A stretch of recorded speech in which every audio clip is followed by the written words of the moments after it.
Welcome to Chennakeshava farm and nursery. ಇದು ಜಬೋಟಿಕಬ ಮರ ದ್ರಾಕ್ಷಿ ಗಿಡ ನೋಡಿ. ಇದು ದ್ರಾಕ್ಷಿ ಥರನೇ ಬಿಡುತ್ತೆ, ಕೊಂಬೆ ಮೇಲೆ ಕಚ್ಕೊಂಡು ಬಿಡುತ್ತೆ.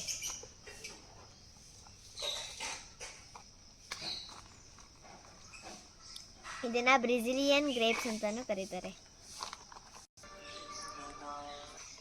ಇದು ದ್ರಾಕ್ಷಿ ಥರನೇ ತಿನ್ನಕ್ಕೆ ತುಂಬಾ ಸ್ವೀಟ್ ಆಗಿರುತ್ತೆ.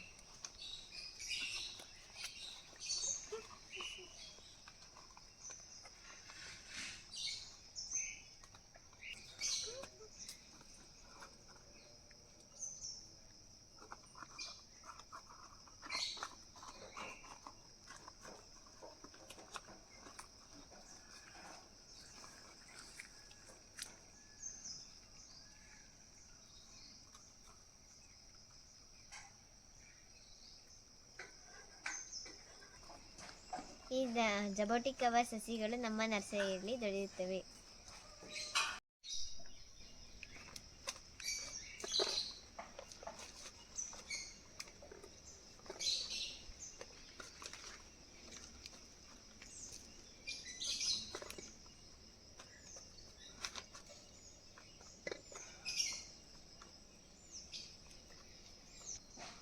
ನೋಡಿ, ಇದು ಸೇಮ್ ದ್ರಾಕ್ಷಿ ಥರನೇ ಇರ್ತೇವೆ. ಇದನ್ನ ಹಾಗೇನೆ ತಿನ್ಬೋದು, ಜ್ಯೂಸು ಮಾಡ್ಬೋದು.